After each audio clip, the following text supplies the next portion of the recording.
పసిడి ప్రియులకు భారీ షాక్ తగిలింది. బంగారం, వెండి ధరలు అంతకంతకు పెరుగుతూ పోతూనే ఉన్నాయి. ఈ క్రమంలోనే తాజాగా మరోసారి భారీగా పెరగడంతో ఆల్ టైమ్ గరిష్ట స్థాయిల్ని తాకాయి. దేశీయంగా, అంతర్జాతీయంగా బంగారమైన, వెండైనా ఈ స్థాయికి చేరడం ఇదే తొలిసారి. దీంతో సామాన్యులు కొనుగోలు చేయలేకపోతున్నారు. వారికి ఏమాత్రం అందకుండా ధరలు ఆకాశాన్ని అంటుతున్నాయి. ఒక్కసారిగా రేట్లు విపరీతంగా పెరగడం గమనార్హం. గత వారం కాస్త హెచ్చుతగ్గుల మధ్య ట్రేడ్ అయిన ఈ వారం 2 రోజుల్లోనే భారీ స్థాయిలో ఎగబాకింది.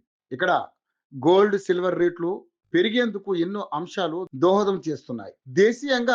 దేశీయంగా బంగారం ధరల విషయానికొస్తే హైదరాబాద్ నగరంలో ఒక్క రోజులోనే ఏకంగా 2200 పెరగడంతో ప్రస్తుతం తులం బంగారం ధర 1,27,000కు చేరుకుంది.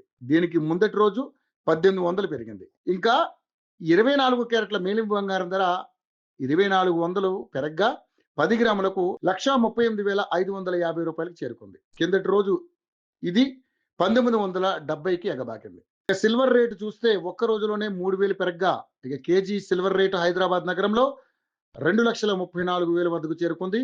ఇది కిందటి రోజు 5,000 పెరిగింది.